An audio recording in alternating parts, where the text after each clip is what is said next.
Maybe Veronique, if you're okay, we can start now. Yes, that's good. Okay. I think more people will join, Yes. So I have to and admit you them. can. I will do at the same time. I can do that if you want. Okay, perfect. Thank you. So welcome to everyone. I am Ludovic Arnoux, the WASH coordinator for Asia Pacific for IFRC. Normally based in Kuala Lumpur, but actually now in Vientiane in Laos. Today, I will present you the quick overview on the WASH competency framework and the self-evaluation tools that was developed. I will use this PowerPoint presentation that will be shared after with all of you, and we will also go through the online questionnaire together.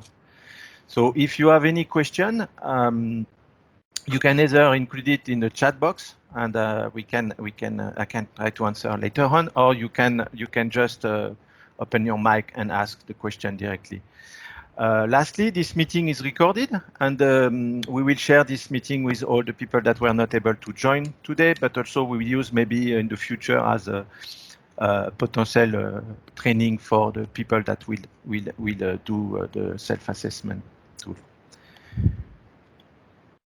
Okay, so the WASH competency framework is linked to the improvement of the search mechanism. I think you have heard about search optimization. So with this search optimization, we want to deploy the right people and services to the right place at the right time and local as possible and only as global as necessary. So this is also a way to remove potential hierarchy that we maybe have faced in the past between the FACT, ERU, RDRT, or NDRT. The WASH competency framework will help to support the selection process. So it will provide a complete picture of the job requirements.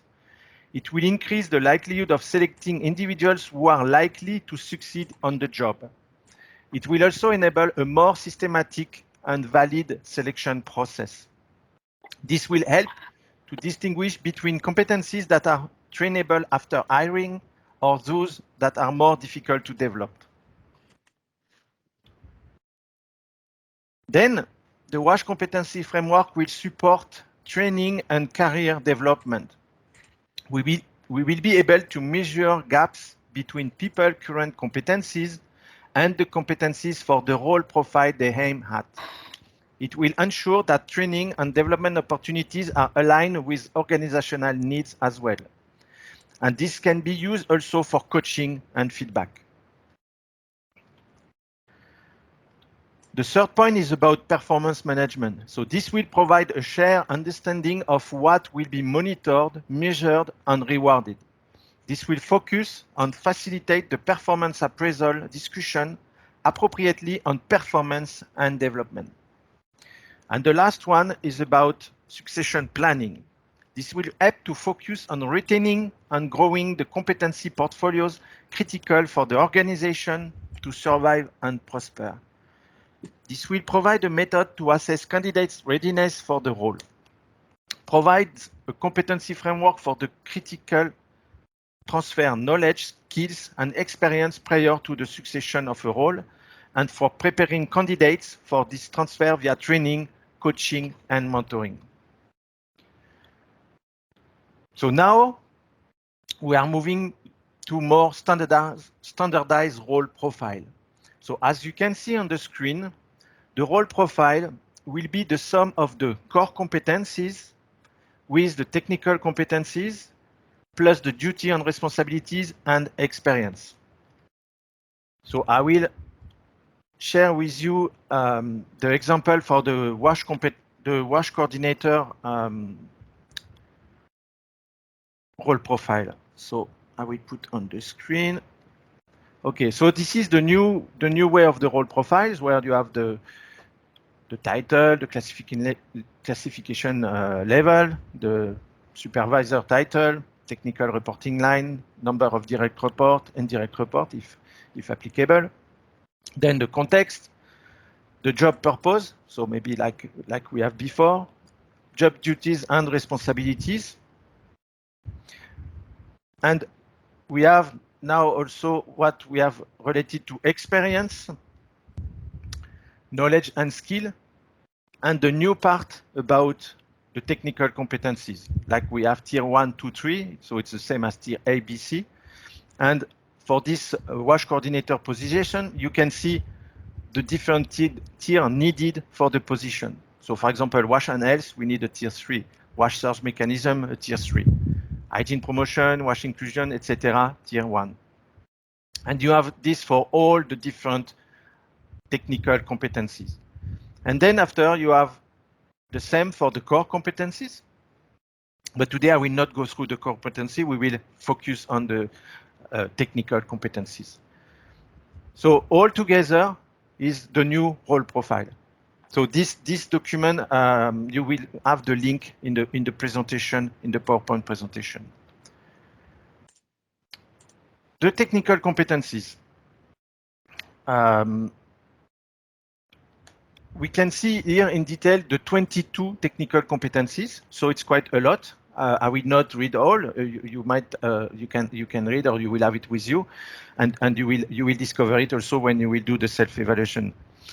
So for each competency, we have the details of what we're expecting per tier in the WASH competency document. I think the document was shared by Veronique to all of you. So I can put the document on the screen. No, not this one. Yeah, this one. So for each competency, you will have the explanation that what we are expecting for the tier. So tier A, WASH and health, demonstrate knowledge of key concepts of WASH-related disease and transmission routes, in particular diarrheal and infectious disease, and sphere standard for WASH response, including epidemics. So this is what we put under the competency WASH and health. So what we are expecting for this competency. And you will have also the explanation for tier B and tier C. So I will come back to the PowerPoint. So as you can see in these 22 competencies, quite a lot. So there is competency that will be common for most of the deployment, but also you can see some competencies that will be very specific, like for example, fecal sludge management or fecal sludge and wastewater quality testing, which are not needed to every deployment. So it's not yet defined, but we might make maybe a difference between the core, not the core competence, but the primary technical competency and the secondary one to ensure like the main are, the common competencies are available within the National Society. Then for each competency, we have 3 different tiers. So you can see on the screen, tier A is more demonstrate the knowledge of. So it's to have the knowledge on the competency. The tier B is ability to carry out the competency. So experience of carrying out. And the tier C, it's more ability to design and evaluate. So it's more what we can consider coordinator or leader roles. So I will take a concrete example. So if we take the example of the hygiene promotion competency. So for the tier A, you have demonstrate knowledge of key concept of hygiene promotion concept and tools, including the IFRC WASH guideline for hygiene promotion in emergency operation. So that's for tier A. For the tier B, so able to carry out, you have implemented high quality hygiene promotion program which adhere to IFRC WASH guideline for hygiene promotion in emergency. So under the tier B, you can demonstrate that you have relevant field experience, which differentiates you from a tier A competency. And for the tier C, so able to design and evaluate, so you have documented experience designing hygiene promotion programs and evaluating the outcomes. So under the tier C, you can demonstrate that you have relevant field experience, which differentiates you from a tier B competency. So now the self-assessment tool. So the objective of this WASH self-assessment is first to evaluate your competencies. The second is to place you within the roster based on your competency. Third one is to understand possible training needs for you, but also for the organization. Next one is to set out a training path. And then lastly is to enable pre-selection for search position. So we will see that this self-assessment tool is an online assessment that is designed on Kobo Toolbox through Enqueto survey. So I think most of you are aware of using it already. And I think I will go through the questionnaire now, or maybe I can stop if you have questions, because I didn't see if there was, I think, nothing on the chat box, but maybe I can give you some space for questions so far before I go through the self-assessment tool. So feel free to open your mic and ask directly the question, or write in the chat box if you are shy. So if no question, you can have question later on. I will show you the questionnaire. So the link will be shared to you later on. And this one is the dedicated one for Australian Red Cross. So there is some explanation, a bit repeating a bit what I've mentioned, like the objective of this WASH self-evaluation, and then the list, the 22 competencies listed here. So you start by enter your name, your email address, then to select your national society. And then you have the choice, because it's the first time you are doing this self-evaluation. So today we can click first time, but later on in the future, after 6 months time, you did a training, or you have a work experience, then you want just to update some of the competencies, so you will click update some of the competencies only. But here we will go through all. And then for each competency, the way it's presented, it's always the same. I think I will just start with a new one.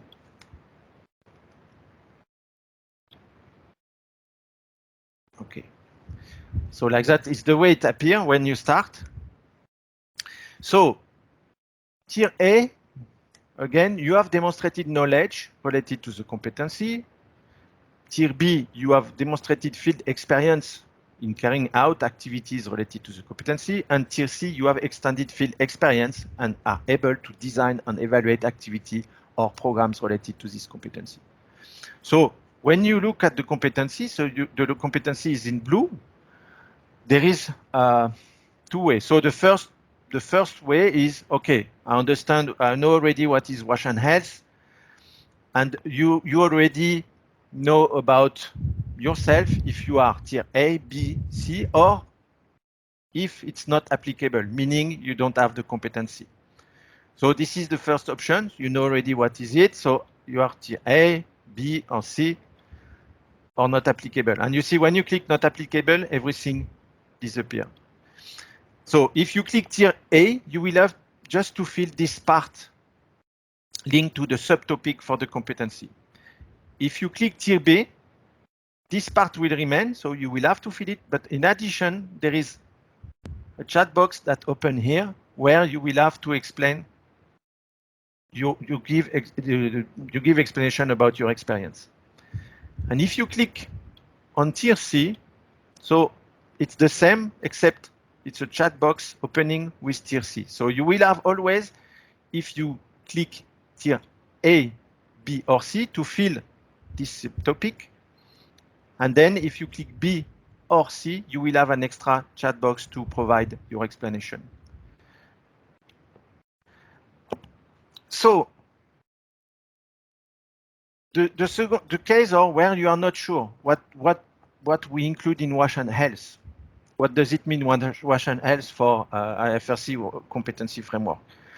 So you can read all the subtopic for the competency. So knowledge of the F diagram and how the different barriers work.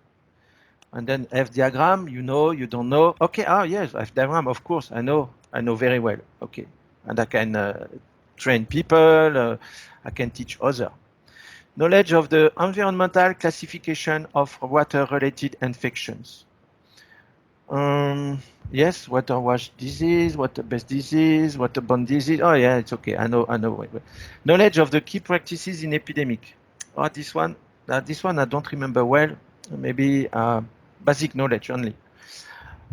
Knowledge of the key health-related wash activities such as bucket chlorination, wash at ORPs. Oh yeah, this one I know how to do it well. I know well. So this is the way. When you are not sure, if you don't know which one to select before, you go through this, and you have different cases. You go through this, and here you got for one, like no ID, or no knowledge. So in this case, here you can go back and click not applicable, meaning you don't have the knowledge, so that's not applicable. Or it's more an average. This, okay, so we can consider it's a tier A. And if you have, for example, this situation, so this one you know very well, so you can consider, and you have experience doing using F diagram in a deployment in an emergency. So yes, you can click tier B, and then you provide your explanation here. Yes, I have been deployed and use F diagram in TC-PAM operation in Vanuatu.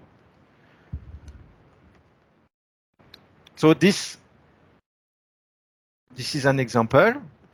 Or tier C, it's like you have developed the CSEC diagram in a new country, so making making a contract with drawer, making IOC development, and making the test with the community, and finalizing the development of this tool. So this is another example.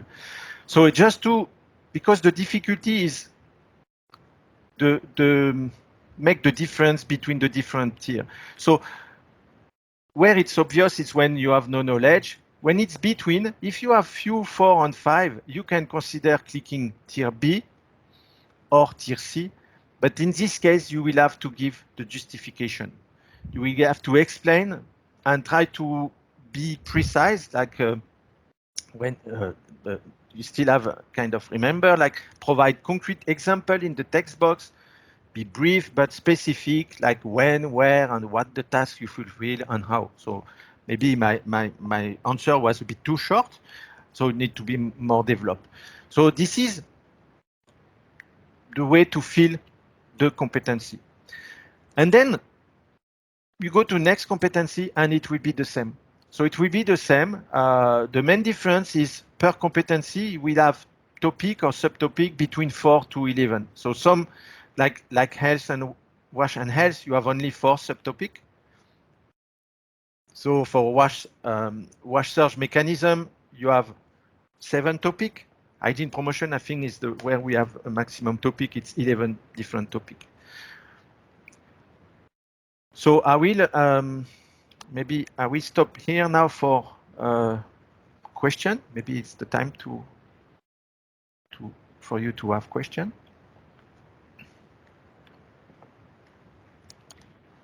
Ludo, it's Sam here. A couple of questions. Firstly, is there a section or a reference guide to a lot of these acronyms? No, at this stage, no. But I think we will do now. We can do that. Yeah. The second question I had, which I suppose probably a lot of people have is how do we clarify, confirm, justify the competencies? What's sort of stopping people from just going 4s and 5s all the time? Okay, so from our side, I think it was a question also raised before. We don't need like you update the proof. Like if you develop the CSF diagram tools, you upload the 40 megabyte file. No, it's more for us. It's just to provide concrete example in the text box. Then you can take concrete example from your previous experience in emergency deployment, in a mission as a delegate, or in your day-to-day work. I mentioned the fecal sludge management. If you are working in this area, you will be an expert before going to any training. So it's more when you give the explanation in the box, is really to develop the maximum as possible, so we can have, when we go through a good understanding. I know it's the difficulty is at the beginning, because in the online system we are supposed to include in the future all the end of mission report, all the appraisal. So like that, it's also the way to confirm or not all of this response. But so far, we will trust you for this self-evaluation process. So I'm not sure if I understand. I answer well your question. Yeah, no, that's fine. It really is on us. I was just sort of also more wondering if there were any like refresher trainings that we needed to do on a yearly basis to, confirm the results. Okay, that could be linked to this. Yeah, okay, because we are still, and that's why we have this pilot with Australian Red Cross, and thanks a lot for joining us, because it will feed also the reflection from our side. We believe we need to do this self-assessment on a yearly basis, just to ensure to have an update on a yearly basis. But also the way we will use your answer, it will help us to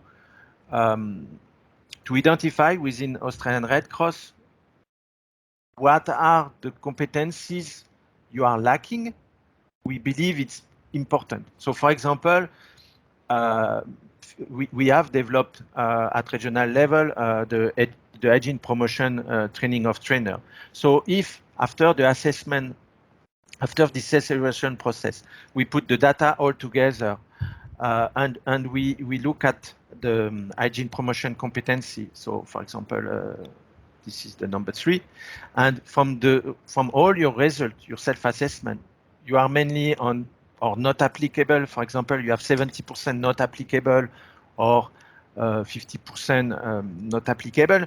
Maybe it will lead to this decision to say, okay, in the coming years, and this will be a discussion with Veronique later on, what kind of training we need to do, what competency is identified among the 22 we need to develop, and then it will be different options, like of course according budget, etc. But providing webinar or doing face-to-face training, repeating the HPTOT. So this is after the analysis of all these results, also that will help us to identify at country level, but also at regional level, what are the needs.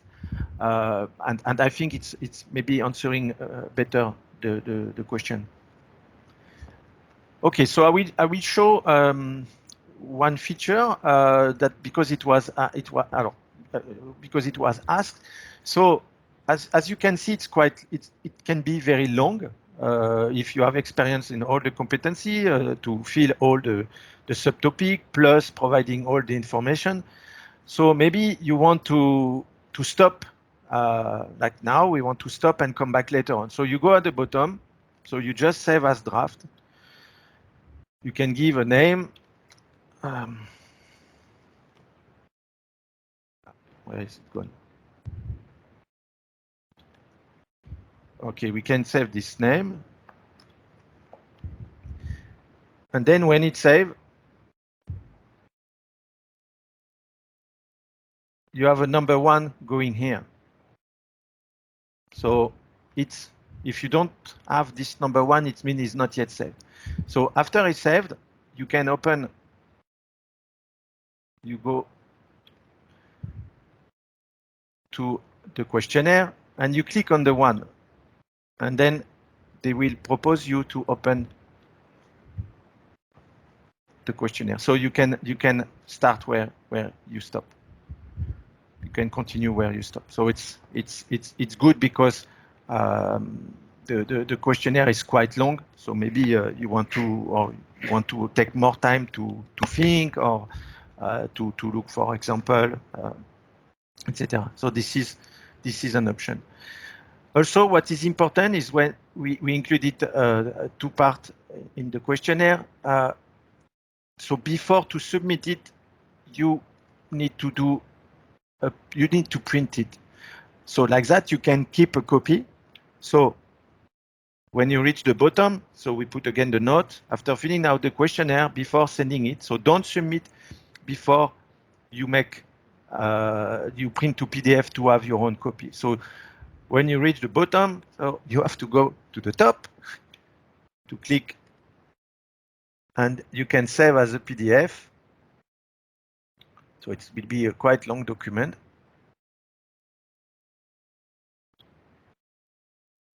And then, meaning this document, it's saved on PDF. So you can, like next year, if you do on a yearly basis, you can also compare.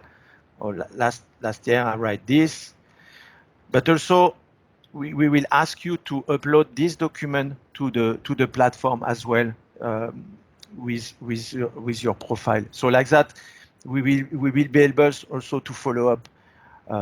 So it's good for you, but it's also good for us to have it on the system. And then the year after, when you come back, you can just open it before you do your yearly self-assessment, and you can decide to just update some competencies. So if you have your previous document, you know, okay, this year I had the chance to have I don't know, fecal sludge management training. So I will just go to fecal sludge, because all the other topic I'm still no change from last year. So you go directly to the fecal sludge management competency. And you can update only that one. So this one, I did a training. So now I have all the knowledge I have, and you update, or no, maybe you update yourself. And then you can save as well, because if you have only this competency, you can again save it and print it, and then you just, and then later on you submit, and on our side we will just update this competency. If no questions so far, I will maybe go through a few questions we have from Veronique last time.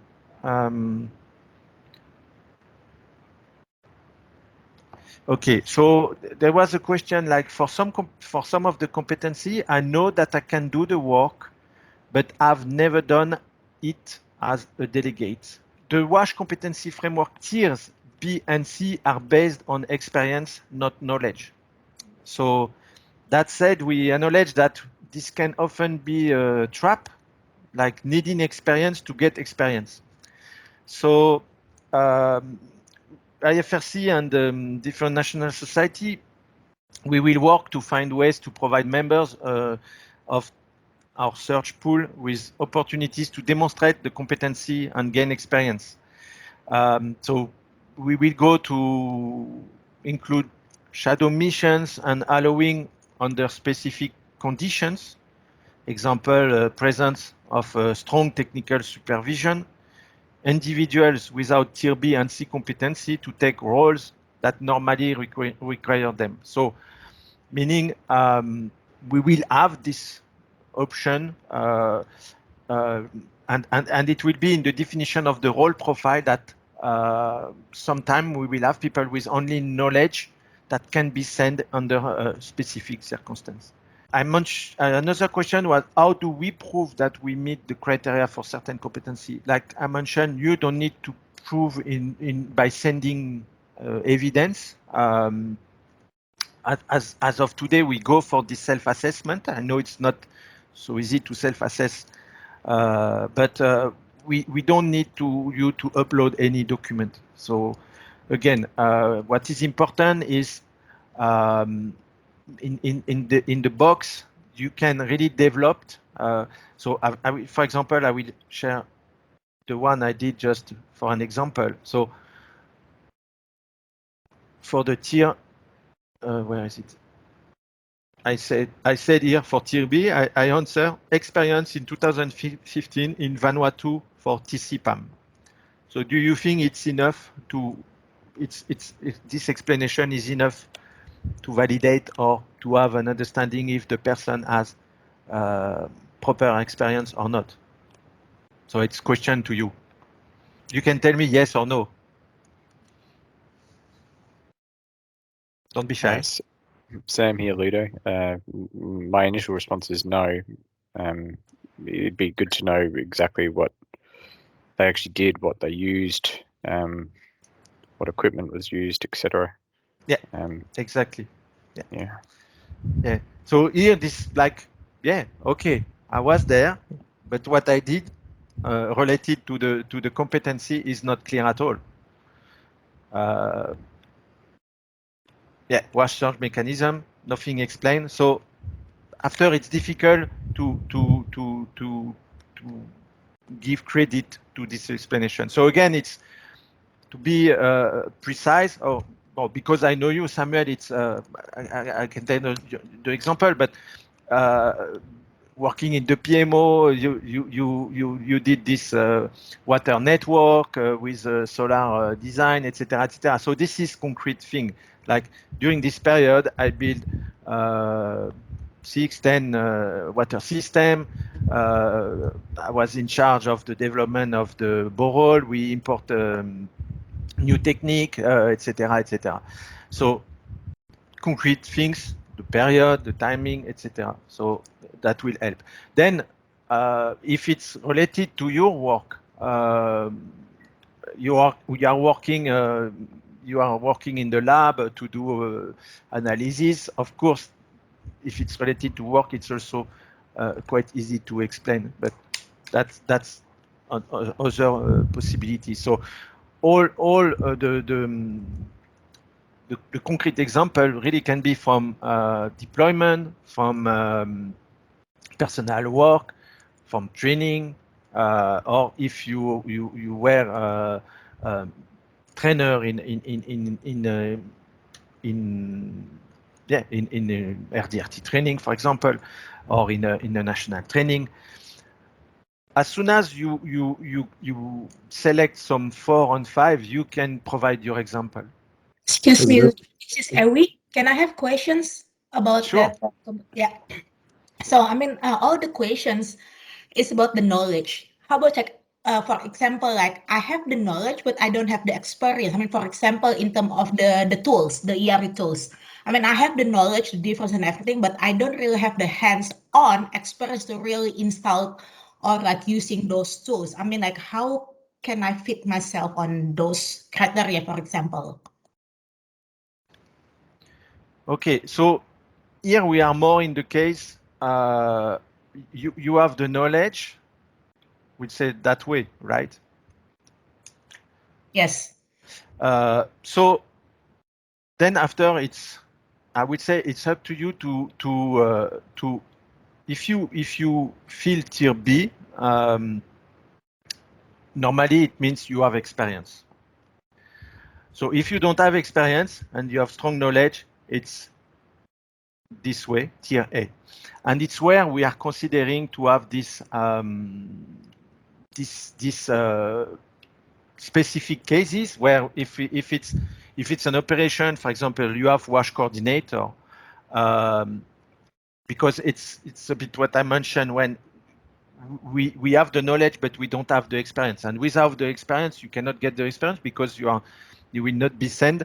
So it's where we want to on some specific cases, if it's a deployment where we have, for example, a WASH coordinator, then for WASH manager we can go for WASH manager with tier A only, but with strong like 4 and 5 on the subtopic. But it will be really specific cases, special cases. So for filling this document so far, in your case, it's this way. So strong knowledge, but filling tier A because not experience on the field. So it meaning you have the strong knowledge, you perform very well in the face-to-face training, but so far you were not deployed. So it's a bit where we are now. But after we want to give chance again on specific circumstance for this kind of situation. Do I answer, Ewi? Yes, Ludo. Thank you. Hey Ludo, it's Pete here. Just wondering, it's a little bit related to what Sam was asking actually, but just wondering who the audience of this form is, and the reason being how much detail do we need to go into? So both in a technical sense, I guess, but also sort of assumed knowledge on history. So for example, like if you're saying, yes, I was a delegate in TCPAM, does whoever's reading this form know a bit about what that would mean or what the program was? Or do we have to sort of go for basics? That's a good question. The first point I forgot to mention, we wanted to create a universal tool. So the WASH competency framework is really the tool we want to see apply from all different levels, and from national society, from the regional training, from ERU, from FACT. So meaning we are all aligned. So that's universal, but sometimes it can look like difficult to apply or not so convenient. Who will look at the data, the information you are provided here? It will be the human resources from your national society, and then all the search personnel from IFRC, like namely WASH coordinator and HR, because we will that's why we want this uploaded to the system, because it will help also for the decision when we will send search on the field. So if you are a member of the Australian Red Cross, so I think Valerie has Veronique, sorry, has all your file with if you mention like deployment and TCPAM, my guess you have appraisal at the end of mission report. So all this information should be available at national society level. I'm not sure they are still available at regional level. I mean, I think I have for the last 3-4 years all the WASH deployment. I have it, but before it was not like proper system like we do have now, the system online. So what I can recommend is when you are filling your profile, provide the maximum of information, because it's just for your benefit in a way. Like if you have been deployed to PAM, or if you have been delegate in Vanuatu at the same time, you might have appraisal, you might have end of mission report. So this is all information that will help us also to make decision. So here, when we look at to come back to the self-assessment questionnaire, here, try to be, again, more precise. So then after we can dig out in the way, sorry, because Veronique was in the lobby. So we can dig out after with human resources to check. Okay, you were delegate and that was it good, etc. But meaning here, more information you put here, better is for us in the way. So we don't need to dig and after we might have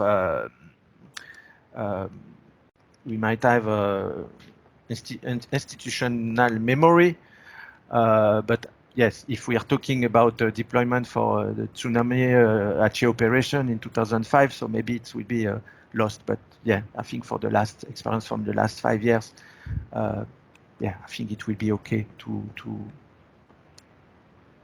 Do I answer to your question?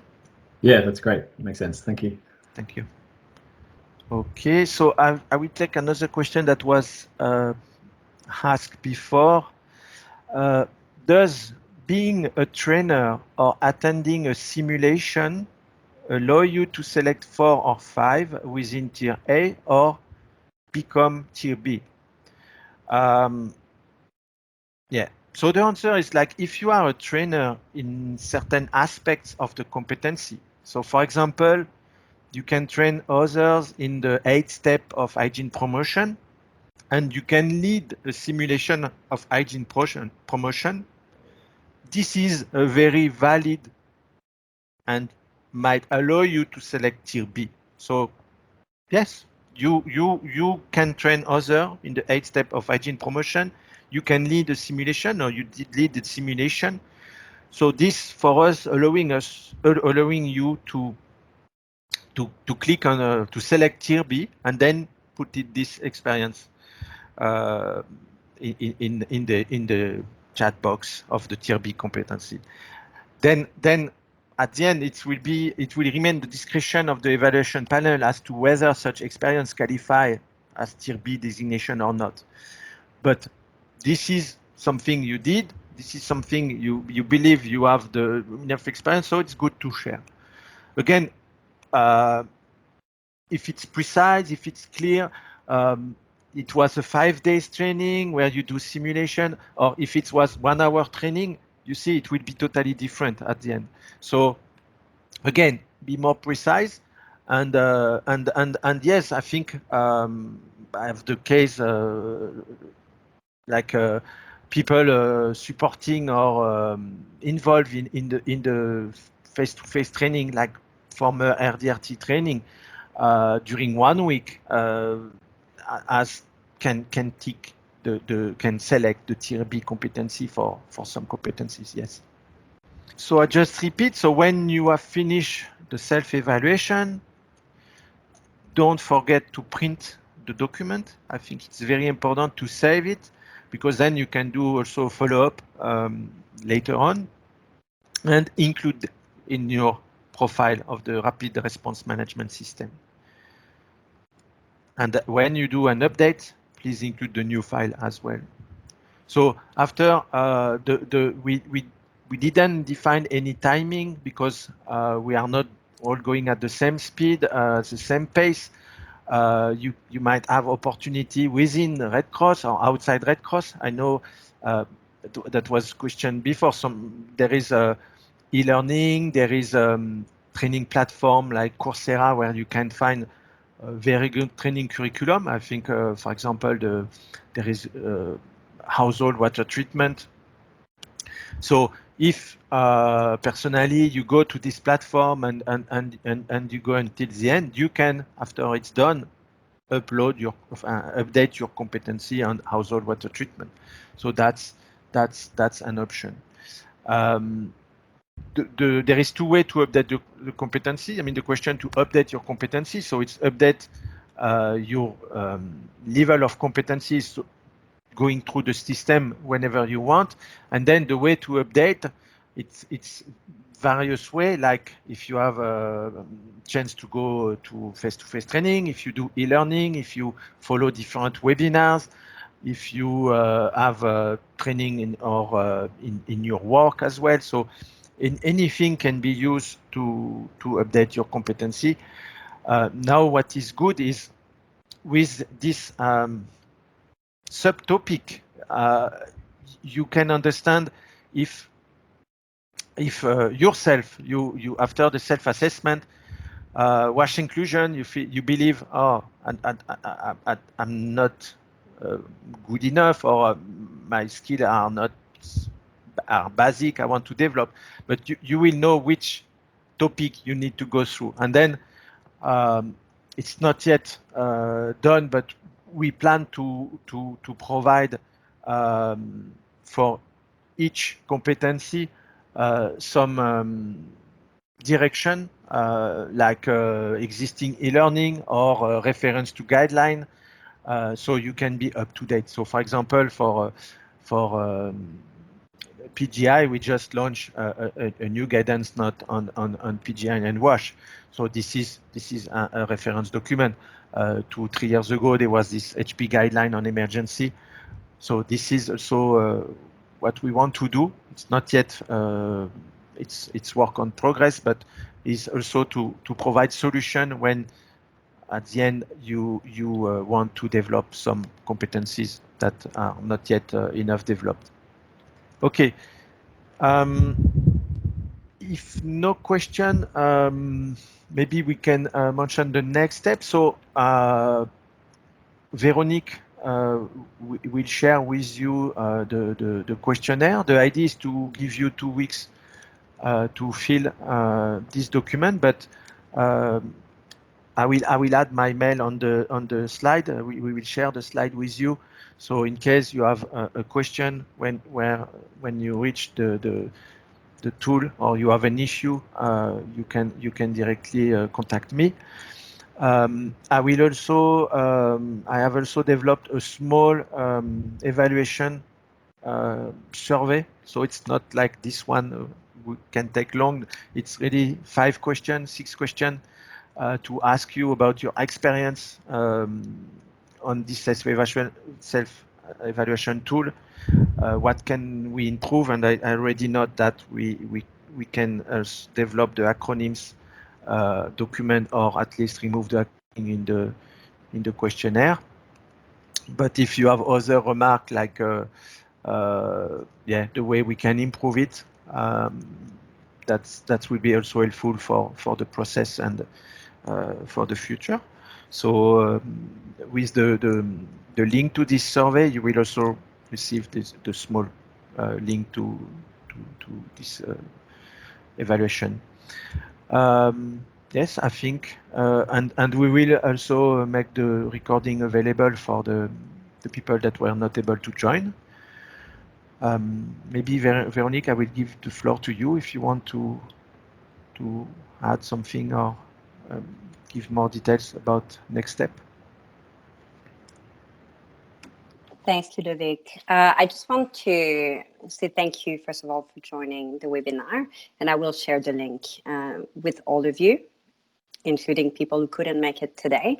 But just in case you want to, there are things that you would like to listen to again, and just make sure that you understand well the process.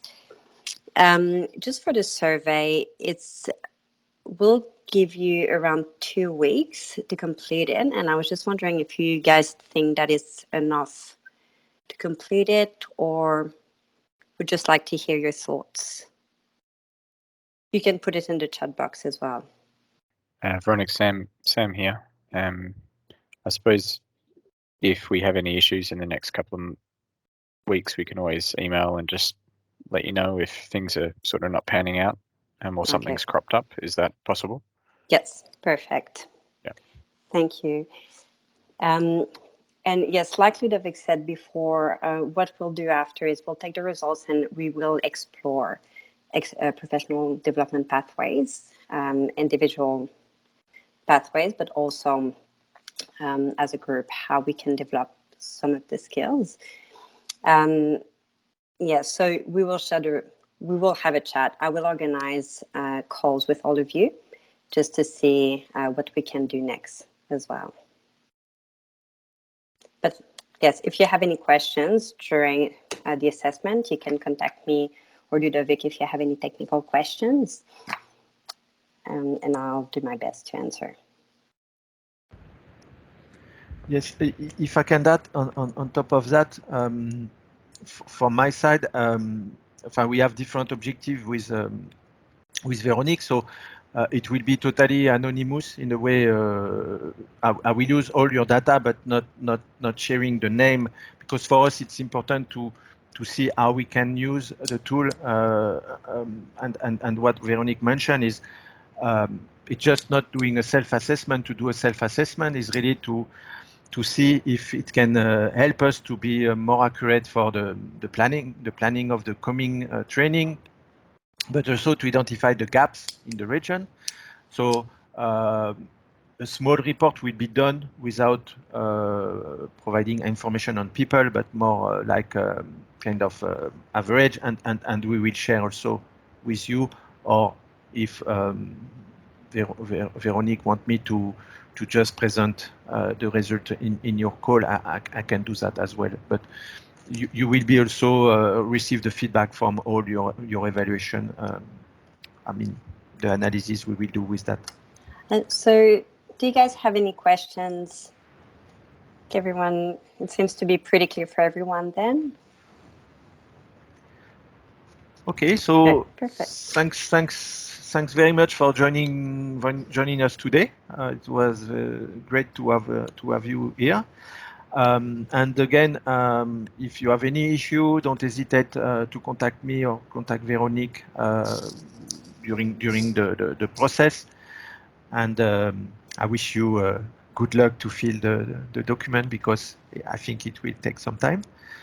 And thanks again, and have a good end of the week. And thanks everyone for joining.